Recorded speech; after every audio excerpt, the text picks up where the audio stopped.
And so we return to Bodmin Jail. Because its human tragedies and its ghosts cannot easily be condensed into a single telling.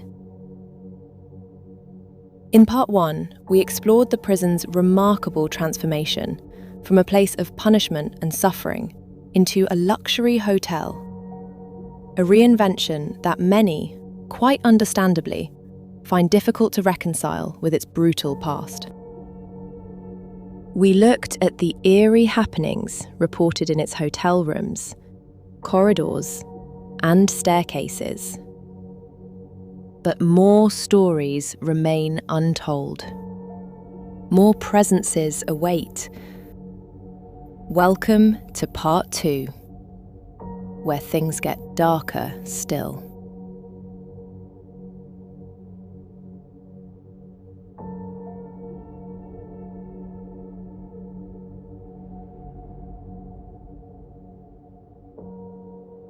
It seems that every stone that encases Bodmin Jail is saturated with stored memories of its savage past. Recorded through time, defiant and unwilling to fade away. The figure of a man of small stature has been seen many times, walking hesitantly around the jail. He is described as emitting a sense of vulnerability, one fused with something darker. The irregularity of his gait has led many to believe it is the ghost of Matthew Weeks, a man whose distinctive limp characterised him in life. A life that ended on the Bodmin gallows in 1844, above the morbid gaze of a crowd of 20,000 people. Many believe Matthew Weeks was wrongly convicted for the murder of his girlfriend, 18-year-old Charlotte Diamond. And while it's true that his obvious learning difficulties were inevitably overlooked by the inflexible Victorian justice system, the prosecution presented a compelling case against him. The unimposing and meek figure of Matthew Weeks was at the centre of one of Bodmin's most infamous murder cases of the 19th century. One that captured the attention and horror of Victorian England. In the spring of 1844, Matthew Weeks worked as a farmhand at the remote Penhale farm belonging to widow Philippa Peter. By all accounts, Mother Nature had not been generous to Matthew. Along with his distinctive limp, he stood just 5 feet 4 inches tall, had pockmarked skin and few teeth. Nevertheless, for some time he had been in a relationship with 18-year-old Charlotte Diamond, a pretty, popular and vivacious servant girl who also worked at the farm. But it seems Matthew had a love rival, in the form of 26-year-old Thomas Prout, Mrs. Peter's nephew.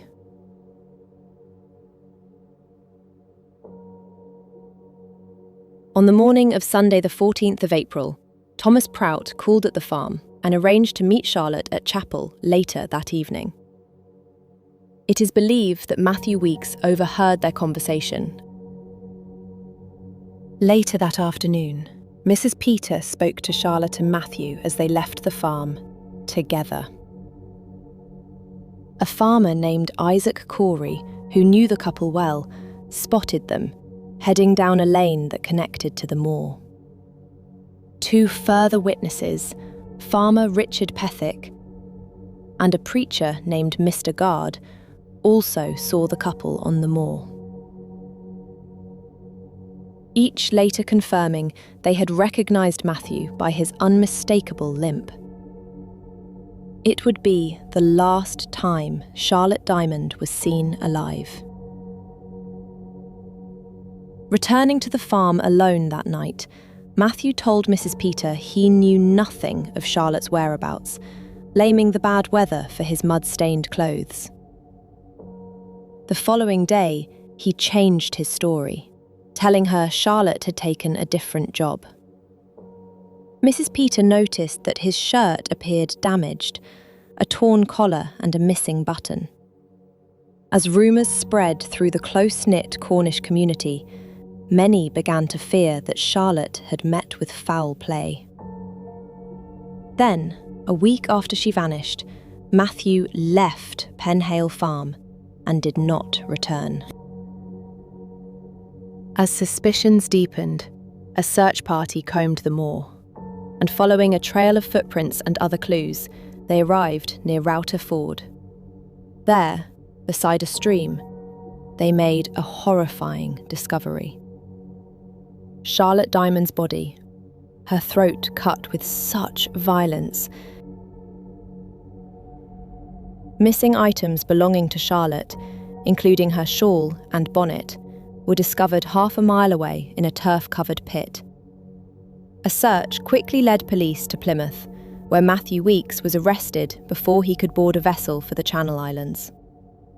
In his possession were items believed to belong to Charlotte, and investigators linked his boots to footprints found near the scene. When the case came to trial in August 1844, the prosecution argued that Matthew had both motive and opportunity. Prosecutors presented a powerful chain of circumstantial evidence against him. Just pausing here, there seems to be a conflicting detail that's worth mentioning. Some recent accounts and commentaries of this case claim that spots of blood were found on Matthew Weeks' shirt, and a shirt presented as the blood-stained clothing of Matthew Weeks is often on display at Bodmin Jail. When doing my own research, I prefer to use sources as close to the event as possible, as they're far less likely to be tainted by things like rumour and folklore, and all sorts of inaccuracies that you find often develop over time. A court reporter for the Exeter and Plymouth Gazette wrote on the 10th of August 1844 that it was argued on Matthew's behalf that it would have been impossible to commit such a murder without being covered in blood, but that none was found on his clothes. So, two versions of the same, pretty important detail. One of them is clearly wrong. Either way, the jury were not persuaded, as after deliberating for just 35 minutes, they returned a verdict of guilty. The judge donned the black cap and sentenced Matthew Weeks to death, saying that he would be shown no mercy, and that his body should be buried within the grounds of Bodmin Jail. Upon hearing this, Matthew Weeks collapsed and had to be carried from the dock. After his conviction, and while being ministered to by prison chaplain Reverend Kendall, Matthew made a confession. It was written on his behalf, as he was unable to read or write. He said that he had not intended to kill Charlotte that day, but when she told him she was fonder of Thomas Prout than him, he was overcome by the compulsion to ensure she would never be with anyone else. Matthew Weeks was executed on the 12th of August 1844. He was just 23 years old. So does the fretful soul of Matthew Weeks still remain, wandering awkwardly through the corridors of Bodmin Jail, perhaps trying to make himself heard in a way he never could in life? Or do shame and repentance keep him tethered to his last known place on earth, lost and unable to move on?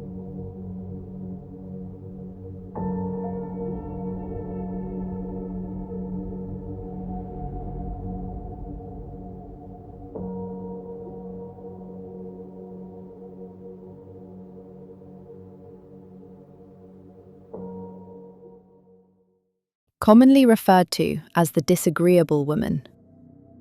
Visitors and staff report seeing the figure of an old woman in various parts of the naval wing. She is accompanied by a distinct feeling of hostility and unrelenting tension. A presence that seems unwelcoming, one who resents being observed or the subject of curiosity. She is said to stare at witnesses with a penetrating scrutiny, her energy unmistakably anxious, as though she once lived a life shaped by suspicion and fear.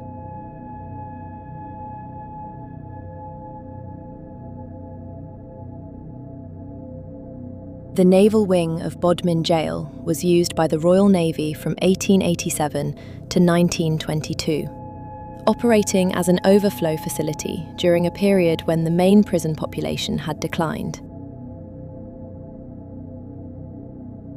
So as the Royal Navy were concerned only with the imprisonment of men and boys, this female apparition is likely from an earlier time.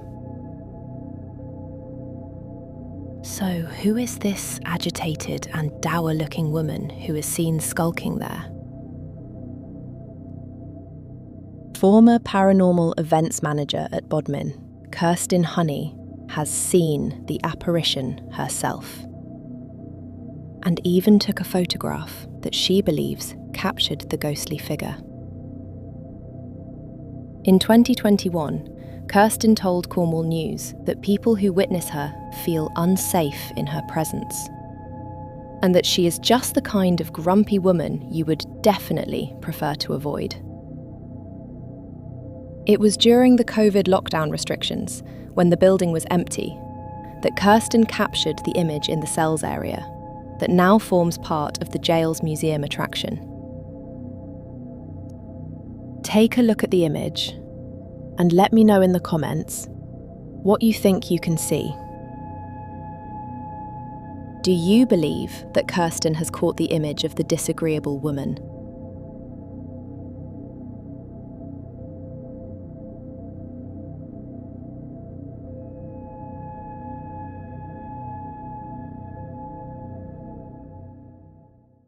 The ghost of a sobbing young woman, wearing an ankle-length dress, reportedly reaches out to young children, who often ask who the crying lady in the long dress is. A question that has stopped many parents in their tracks. Pregnant women in particular report feeling overwhelmingly sad and emotional in her presence. Though sightings are said to cluster on the upper floors, the ghostly woman doesn't appear tied to a specific location, instead seeming to seek out and follow certain visitors, as though somehow drawn to them. The sobbing apparition is thought to be the guilt-ridden and restless spirit of Selina Wadge. Selina Wadge was a 28-year-old unmarried mother of 2 sons, 5-year-old John and 2-year-old Henry. Henry, who was known as Harry, had a severe physical disability and could barely walk. Witnesses would later confirm that Selina was a loving and attentive mother to both of her children. But life as a single mother in Cornwall in 1877 meant being viewed as morally corrupt and excluded from respectable society. Both John and Harry carried the stigma of illegitimacy, a condition Victorian society considered not merely shameful, but a hereditary defect in itself.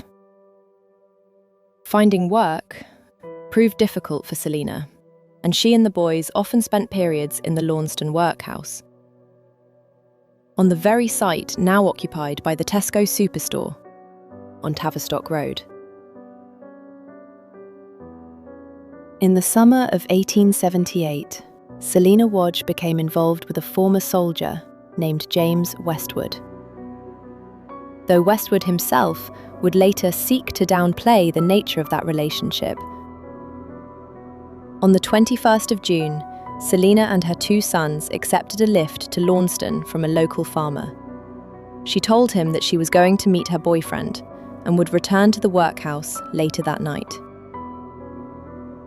On the following day, Selina did return to the workhouse, but only with 5-year-old John, not Harry.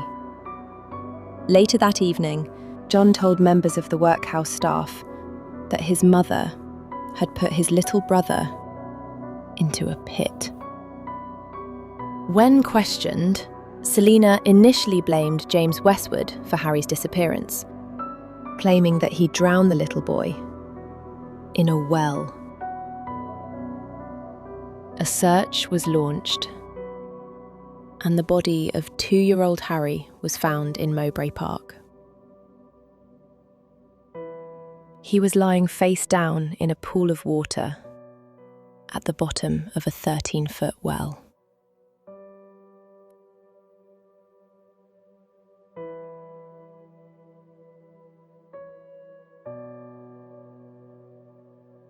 The pathologist concluded that Harry had died from suffocation, but couldn't determine whether he had drowned or had been suffocated before being thrown into the well.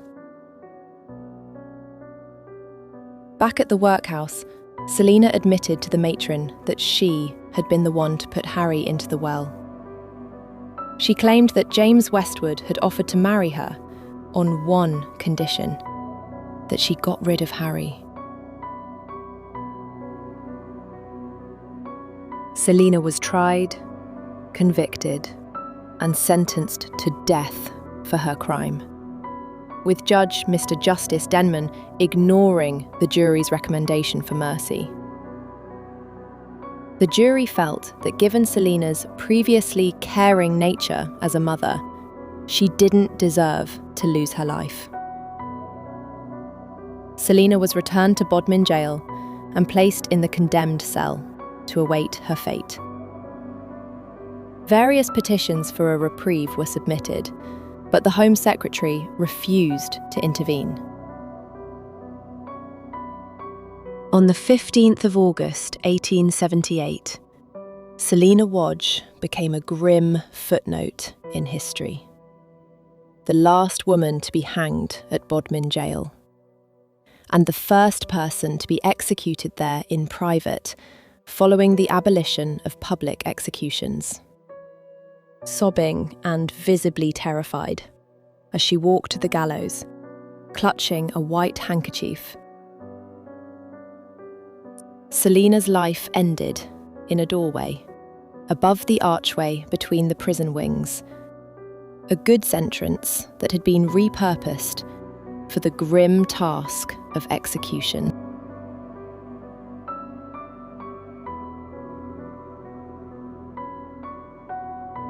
Selina's final words were, "Lord, deliver me from this miserable world."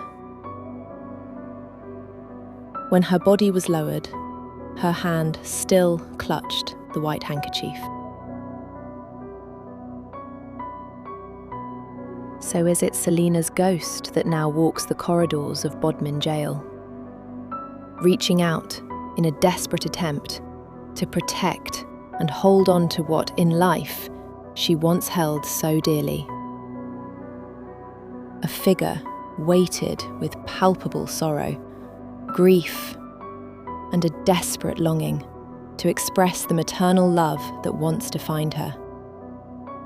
Tortured by the anguish of loss and overwhelming regret. Her remorse so overflowing that it seeps into the emotions of visitors. A mother doomed to eternally reach out for what she can never reclaim. Selina's tragedy began long before her appointment with the gallows, in a world that failed her at every turn. And one that failed Harry Wadge most of all.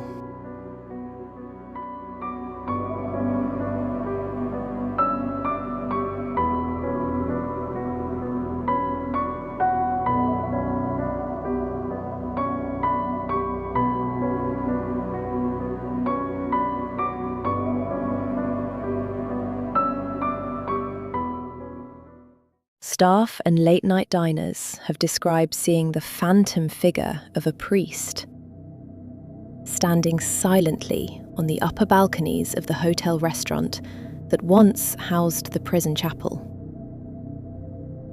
This beautiful and vast vaulted room, with its original stone arches still intact, was once the place where inmates were compelled to attend and repent of their sins. Witnesses described the robed, ghostly figure as looking down pensively over the tables below, before completely vanishing. He has also been seen moving quietly through the corridors near the chapel, walking firmly and with calm purpose, his frayed black robe long and flowing, his face lined with care and sorrow, and his shoulders carrying the weight of countless confessions and whispered prayers. Those who encounter him report a feeling of being observed, but in an unthreatening and compassionate way. And yet there is a hint of sadness that emanates from him, as though burdened by the knowledge and grief of many lives that ended far too soon. So does duty now cause him to remain, perhaps administering to a flock that only he can see?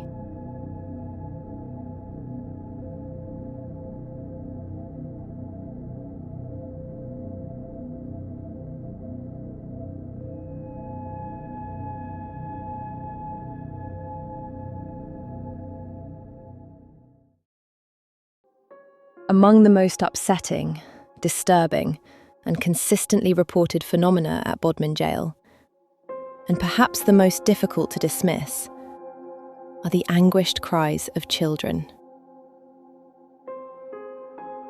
As we saw in Part 1, youth was no protection against the rigour and cruelty of the Victorian penal system, and the process drew no firm distinction between adults and children. Children as young as 10 could find themselves imprisoned alongside hardened criminals.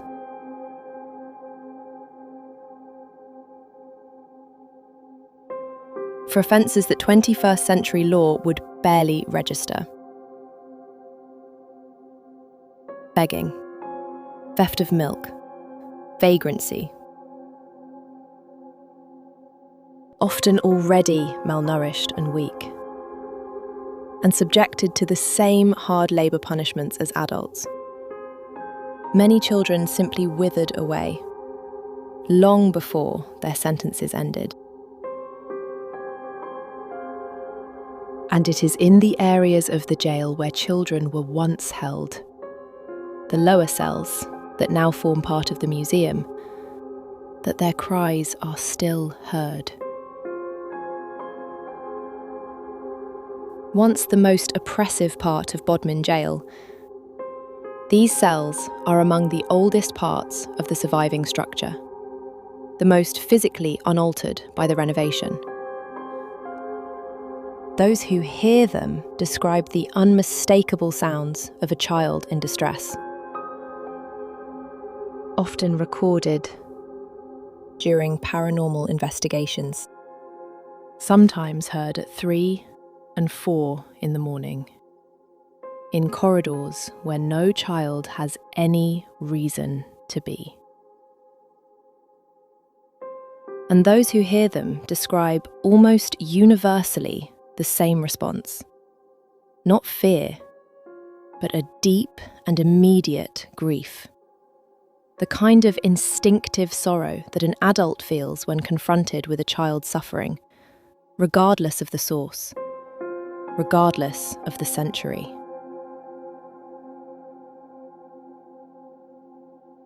And then there are those who report something else entirely. Visitors crossing the ground floor of the museum have described feeling the unmistakable sensation of a small, invisible hand slipping into theirs. Visitors almost always describe the same overwhelming sensation in these areas. A looming, inescapable despair. An oppressive sense that all hope has been leached from these walls over decades of suffering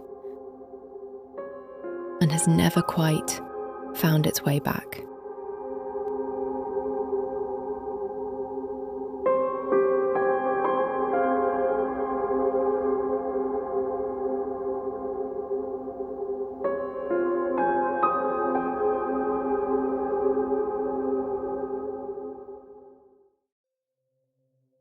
It was not until 1897 that a permanent indoor structure was built at Bodmin Jail for the purpose of carrying out executions. It was housed in the wooden lockup once used to store the prison transport vehicle and was known simply as the execution shed. The casual plainness of that name is really quite chilling, isn't it?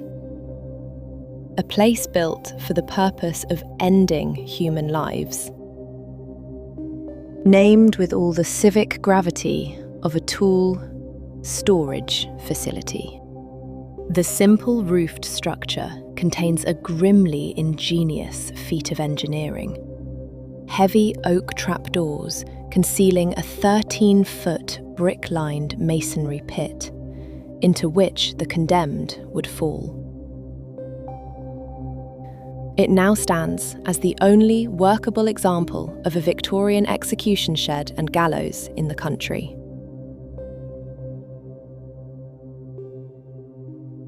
As perhaps might be expected, this area of Bodmin Jail is not without its eerie and unexplained happenings. Situated behind a padlocked gate, and completely inaccessible to the public, is a set of historical bells. Staff and security officers have repeatedly reported hearing them ring loudly, usually in the early morning when the museum is closed. Originally, these bells served as a grim timekeeper, tolling to announce the exact moment a prisoner finally faced the noose. Before 1868, their slow ring alerted the public to gather at the gallows. Later, it became a lonely echo, the sole confirmation to the outside world that a private sentence inside these walls had been completed. Beyond a simple announcement, the agonizingly slow tolling was a call for reflection throughout the entire jail, which would fall into a sudden and silent lockdown. Hidden from public gaze, the thud of the heavy trapdoors and the creak of the rope would have echoed across the silent courtyard, reverberating to the prisoners listening in their cells.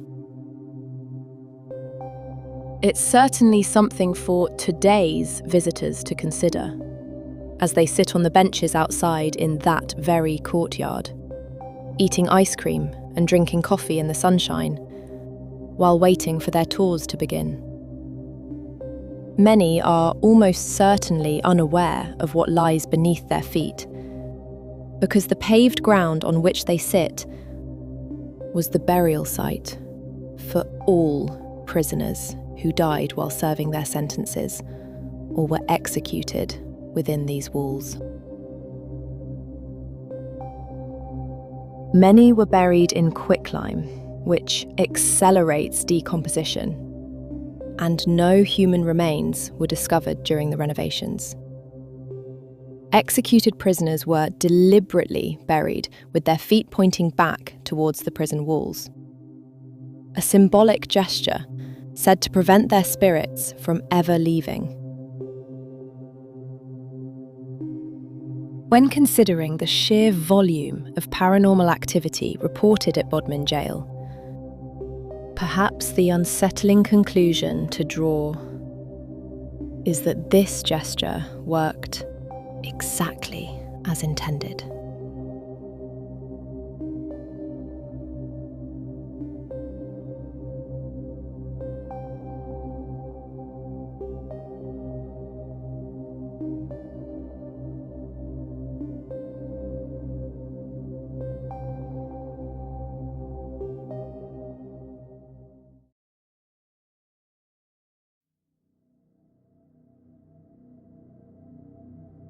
The translucent figure of a man has been seen many times pacing the area of the execution shed. His apparition is accompanied by intense feelings of panic and dread. His face described as pale and ghoulish. Others report the heavy, rhythmic thumping of what sounds distinctly like a racing, human heartbeat. A sound with no obvious source and no rational explanation. Sudden drops in temperature and a crushing and overpowering atmosphere are also described, and a fleeting white shape has been spotted, apparently always near the trapdoor hinges. Only 2 prisoners met their end in the Bodmin execution shed. In 1901, Italian sailor Valerio Giovanni became the first, paying the ultimate price for the murder of fellow seaman Victor Bailef. But it is the last man to be hanged at Bodmin Jail, executed in 1909, who is believed to be the restless male figure that still stalks this area today. A slight and unassuming man named William Hampton, a man who brutally murdered his 16-year-old girlfriend, Emily Tredrea. In May 1909, 23-year-old minor William Hampton had been living at a cottage in St. Earth with Grace Tredrea and her husband, John, a gold miner working away in Johannesburg. The couple had 4 children, the eldest being 16-year-old Emily, who had become engaged to Hampton the previous Christmas. At around 10 o'clock on the evening of the 2nd of May, Grace Tredrea left the family home to attend to Mary Hampton, William's grandmother, who lived nearby. The younger children were upstairs in bed, and Emily and Hampton were alone in the kitchen. Disturbed by a noise, 9-year-old William Tredrea crept downstairs to investigate. The boy later described seeing his sister lying on the floor and Hampton kneeling on her, before dragging her body onto a wicker chair, telling him she was sick. But Emily was not sick. She had been strangled by William Hampton. William Hampton gave himself up to police immediately. Even before they were aware a crime had been committed, asking officers, "Have you heard of a girl being choked at St. Earth's tonight? I'm the man who has done it." He said that as Emily stood at the table eating a piece of cake, she had told him she no longer wanted to be with him. He had jumped up, grabbed her, and held her with both hands until she fell backwards. "I held her there," he said, "until she was dead."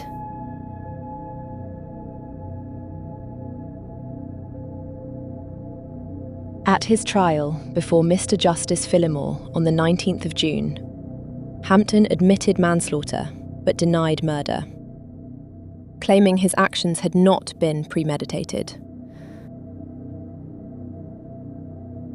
The jury took just 10 minutes to convict him, adding a recommendation for mercy.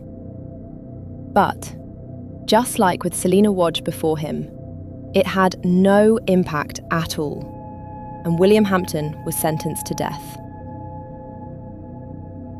The judge telling him, "The jury have found you guilty.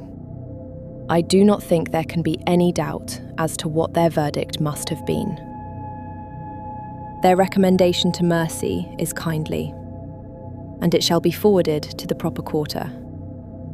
But I advise you to prepare for death." An appeal against his sentence was dismissed by the Court of Criminal Appeals. And despite a petition for reprieve carrying over 3,000 signatures, the Home Secretary, Herbert Gladstone, refused to intervene.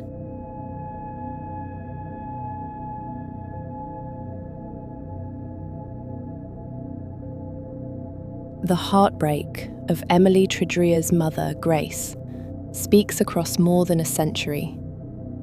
Through an interview she gave to the press on the day of her daughter's funeral. She said, "It was at a friend's house that Hampton first met my daughter. She had been playing and singing in her usually bright way, and he fell in love with her voice. He came to live here, and everything went along all right. He called me mother, and always asked me to introduce him as my intended son-in-law. I should never forget how I felt on Sunday evening when the news was told me. She was so bright and cheerful when I went out, and dead when I returned."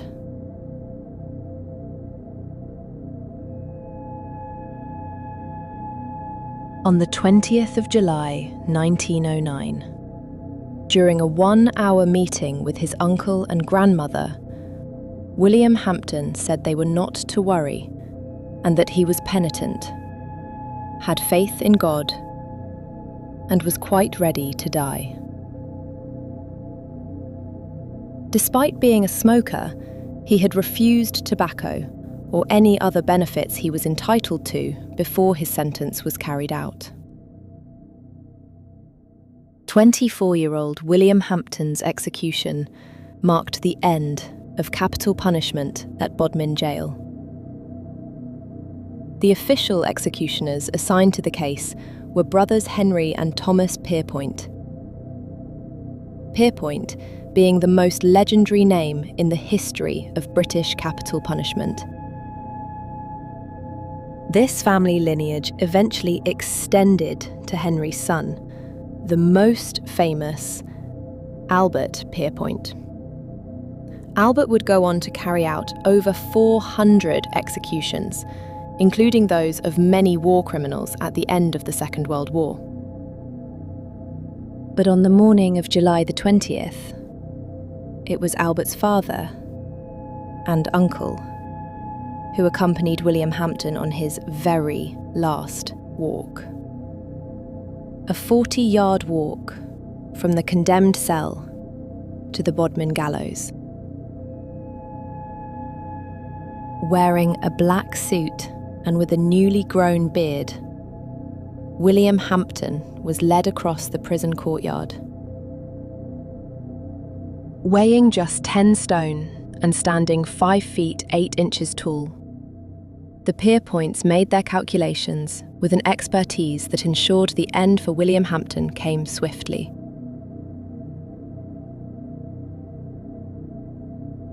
Once it was over, and in an act of respect, Reverend Austin placed a cross of pink and white roses on his coffin.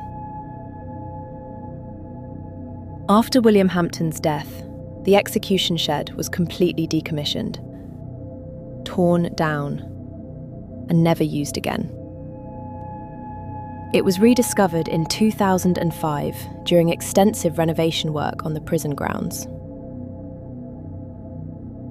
When considering the ghostly figure seen by the execution pit, and always said to be that of William Hampton, his well-documented demeanour in the days leading up to his execution raises an interesting question.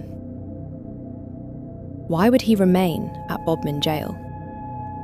By all accounts, William Hampton was a man resigned to his fate. He had made his peace, refused the small comforts permitted to the condemned, and faced the gallows with quiet and penitent dignity. Perhaps the apparition seen by the execution pit isn't William Hampton at all. Could it be the restless soul of the only other man who faced execution there? Valery Giovanni. A man whose act that led him to the gallows was said to have been provoked by cruel taunts and a campaign of bullying.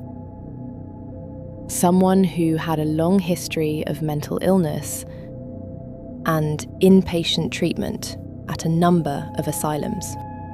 Far from home, in a country whose language and justice system were not his own. Perhaps that creates its own particular kind of unresolved grief and troubled soul. One that simply cannot find a way home.